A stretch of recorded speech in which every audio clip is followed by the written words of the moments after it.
One of the techniques that you'll find really useful when conducting a database search is something called Boolean operators.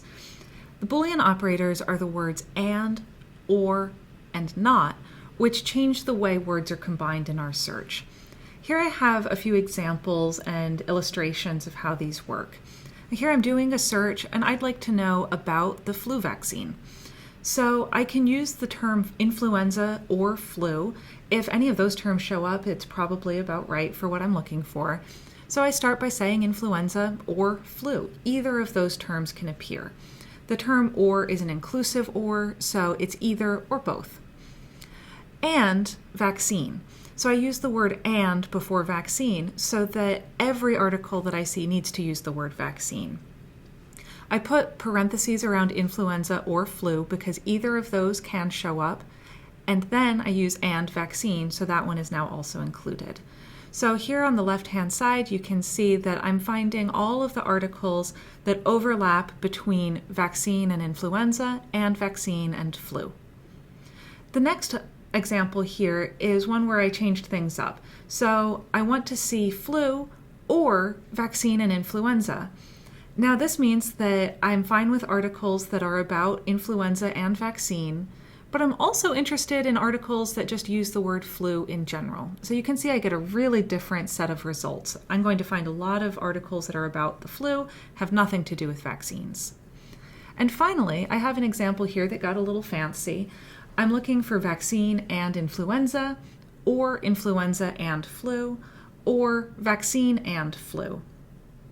I'm mostly on base here, but I'm finding information about influenza vaccines and flu vaccines. I'm also just finding information that talks about the flu and uses both terms, influenza and flu. So there are some articles there that are just not going to be relevant and don't touch on vaccines at all. So you can see that each time in these examples that we used the term and, it narrowed our search. We're looking for that overlap. And every time we used the word or, we expanded, and that meant that we might have a lot more results coming in. I usually use the word or in between synonyms or words that are similar in nature once it helps us get at a single concept. And I use the word and in between ideas. So if I'm using influenza and flu kind of interchangeably as synonyms, I use or between them. I'm fine with any of those showing up.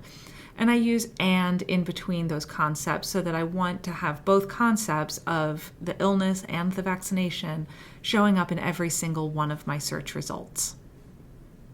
You can also use the word not. I haven't illustrated it here. The word not cuts out articles. So it's a bit of a blunt instrument and I don't use it very often. But if you find that you're getting a lot of results that are about something really unrelated, but it uses a word regularly in those, you can use not that word and cut out all of the articles that use that term. It is blunt, so if you're trying to be really inclusive with all the articles that could be relevant, I don't usually use it. But if you're really overrun by irrelevant results, it can be a useful technique.